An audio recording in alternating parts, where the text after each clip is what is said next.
Welcome. Today we are at the Norwegian Ambassador's residence. Of course, we'll be discussing today with the ambassador, the outgoing ambassador, Ambassador Jens-Petter Kjemprud. I want to know how far his experience so far, being the ambassador of Norway to Nigeria for 4 years. Your Excellency, nice having you on our platform once again. Thank you for having me. And Your Excellency, we accept our congratulations on a successful diplomatic mission in Nigeria as the ambassador of Norway to Nigeria. Can you share with us the experience so far?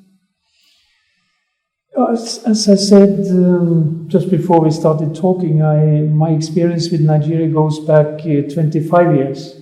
So the last 4 years as ambassador is just a last in a 25-year journey with Nigeria.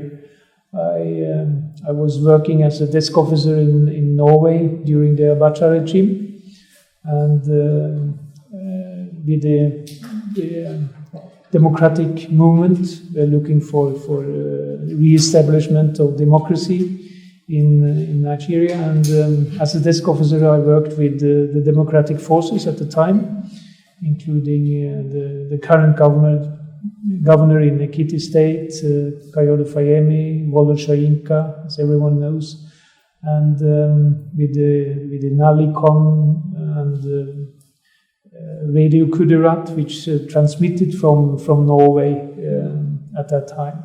So the 25 years I've followed Nigeria is from military regimes to democratic governments to the current developments and strengthening the democracy in Nigeria. So it's a long journey, and in my last 4 years as ambassador, it has given me an opportunity to really try to understand the depths of the political developments, and of course traveling and meeting people from the very diverse cultures and peoples of Nigeria. What are your major achievements in Nigeria? It's very difficult to say yourself. I mean, you would like someone else to say it. But as I met the foreign minister a couple of days ago, we went through how bilateral relations have developed during the last 4 years, which we found that the political relations are much stronger. Mm-hmm. We've had a number of ministerial visits both ways. The foreign minister of Nigeria being twice to Norway, and our foreign minister being here twice, a number of other ministerial visits. And it culminated in a vice president visiting Norway last fall. So we believe the political relations are much stronger. Also, bilateral trade has developed quite substantially during the last 4 years. If you're given the opportunity to stay another year in Nigeria as the ambassador, what are the things you may wish to achieve in enhancing the relationship between the two countries? And which time did not permit you to achieve? What do you think you would have achieved if given more years to stay in Nigeria? Well, I mean, first of all, I think Nigeria is a federal state. And of course, relations are with the central government, but also to develop stronger relations to the different states. And you have certain areas where there are very strong relations already, like Abia State and Norway because of the stockfish trade, to rivers and to Lagos because of the oil and gas business. We have Norwegian companies moving into other areas like renewable energy. So to strengthen the relations to a higher number of states would be a priority if I was going to be here for 1 more year. What could be achieved? I think I'm really concerned about the development of new conflicts around the country. So I think some engagement in in reconciliation efforts, in talks, so they could resolve the conflicts, because Nigeria can't afford to have more number of conflicts growing. The army and the security apparatus is stretched, so resolution of conflicts would be a priority if I was going to be here for 1 more year. So you mean Nigeria and Norway have got a very strong bilateral trade ties? Very strong trade ties, tilted in Norwegian favor. I mean, we are doing a lot of trade in oil and business, and so the trade balance is in our favor. And I discussed with different ministries and Nigerian actors how to increase Nigerian exports to Norway, so we can have a more level trading balance. That's good. Now you are leaving maybe a couple of days.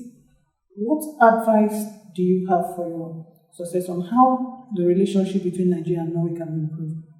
How do you think the relationship of Nigeria and Norway can be improved? What advice do you have for it? Well, we as ambassadors, we are only messengers for our politicians and our government, different government agencies and so on. So it's all about pursuing and convincing Norwegian companies, Norwegian actors, Norwegian organizations to engage stronger in Nigeria. So it's like a salesman to Norwegian business and to Norwegian organizations to convince them that Nigeria is the right place to invest, the right place to take up their engagement. We managed to have, during the last 4 years, for the first time, the Norwegian Sovereign Wealth Fund investing in the Nigerian Stock Exchange. We have Norfund, which is a funding mechanism, investing in Nigerian companies. So my advice would be for my successor, to look into working closely with these funding agencies, the Norwegian Sovereign Wealth Fund, and the Nigerian counterparts, to see more investment coming into Nigeria. That's good. And we have more Nigerians in Norway. Do you have any plans of visiting them when you go back? What are the plans you have for them? Which message are you relating to them? Yeah. No, they have already approached me to, since I'm leaving, to meet with them again. I have been meeting with them while I've been here, to address and to discuss the challenges of being in exile or being abroad, being in the diaspora, how they can, Nigerians in Norway can help nurturing bilateral relations between Nigeria and Norway. There's a strong Nigerian community who wants to contribute to that kind of cooperation. So that's what I will discuss with them, how they can contribute and how we can work together to improve the relations and do more of kind of business, cultural activities and so on. How is Norway tackling COVID-19? How are you coping with COVID-19? Norway is a small country. It's a country approximately the average size of a Nigerian state, 5 million plus people. So it's easier to handle it in a relatively small country with a low population than in a bigger country. But we had an immediate lockdown and took very strict measures initially. So we managed to contain the virus from spreading. But we've had 260 deaths among a population of 5 million plus. Just only 260 deaths. So, but compared to Nigeria, it's a higher percentage according to the population. But we have managed to contain it at an early stage, and we're now opening up, and that leads to more new spread, but very limited, and the number of deaths are very, very limited. I mean, number of new deaths are very limited. Do you have any plans of coming back to Nigeria? Yes, I'm actually joining a an organization called the Norwegian Center for Conflict Resolution, and I've been talking to different people, government and non-government organizations, to see if there's any way we could help nurture or help in negotiations or reconciliation between government, armed groups, whatever. I mean, it has to be a Nigerian solution, but we have offered mediation support, mediation advice, and funding for exercises to prevent a spread of conflicts in Nigeria. It's about both preventive diplomacy, but also assistance to reconciliation efforts. Okay, what are the fond memories you always remember whenever you reflect on your stay in Nigeria? It's the meeting with people. I mean, at so many levels. I had the privilege to meet with from everyone, from the president to the people in Otobogbame in Lagos who were kicked out of their homes. How the reception house?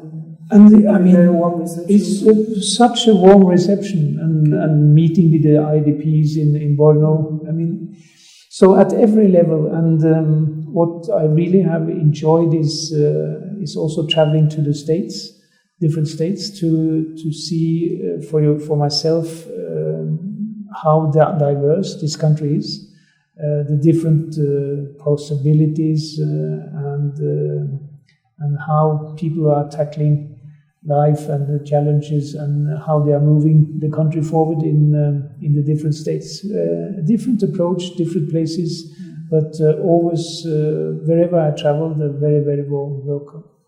You are the ambassador to Norway in Nigeria. During this COVID-19, what has been the contribution of Norway to Nigeria? We have running programs with a few UN organizations who work closely with the Nigerian organizations. So they have redirected their programs to respond to the COVID-19 crisis. We also have the Norwegian Refugee Council, which has a big operation in the northeast. So they have also redirected their programs. But at the general level, we have Norway has tried to be a very strong supporter of a multilateral response to the crisis. We don't believe that any single country can protect themselves from the virus. So there needs to be a multilateral and worldwide response. So we have channeled the bulk of our funding to the UN, taking a strong voice in the work of getting a vaccine, which will be a common good for everyone, not restricted to whether you're from one country or another country. It should be the UN who's responding and making the vaccine, when it comes, accessible to everyone. Have you ever tasted any Nigerian delicacy? Which Nigerian food will you miss the most? I think if you like anyone, can you tell me any Nigerian? You know, the jollof rice is of course the easy one to answer. But as a Norwegian, I should of course answer pepper soup, because it contains Norwegian stockfish, and I like spicy food, so it's pepper soup is. Did you learn how to cook it? How to make it? Teach them when you get back to Norway. I can do that, yeah, and I have Nigerian friends in Norway who is preparing. You teach them how to cook.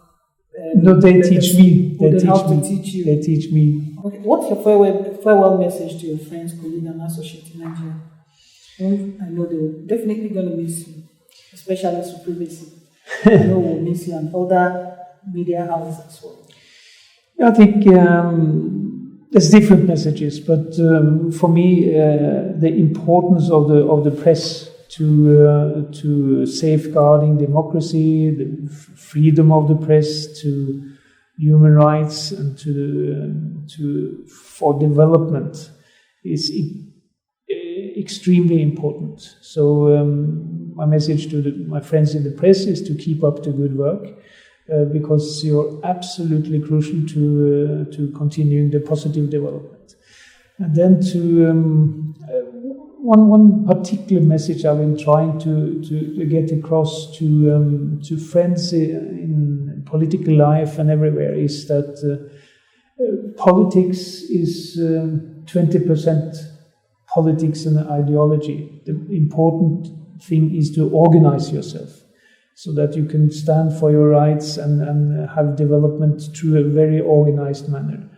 So I think for democracy to really take root, the political parties need to organize better along political ideological lines, and people have to engage in organizations because you see Nigerians are very individualistic minded people, but you don't achieve anything on your own. You have to get together. I was talking to the Nigerian trade unions yesterday, and I said, you are one of the organized powers in this country. You have a big responsibility because of your membership. But that goes for others. I mean, organize, and then you can make a change in life. That's what about the media? Have they treated you well? I think very, very well, definitely. If you have to rate us 1 to 10, what are you giving us? The media? No, the media has been very good, and as I said, they have a very extremely important role. And whenever people have some kind of message, it's also a responsibility to reflect different opinions. And I think the Nigerian press is doing that in a very good way. Thank you, Excellency. I just want to thank you for giving us your time, for making us come spend a little time with you. I want to say congratulations once again, and thank you very much for having you on our platform. Of course, this is where I end today's interview segment. Until I come your way next time, remember, I remain your regular host, Princess Abigail Amalaha, reporting for Supremacy TV. Stay safe. Bye.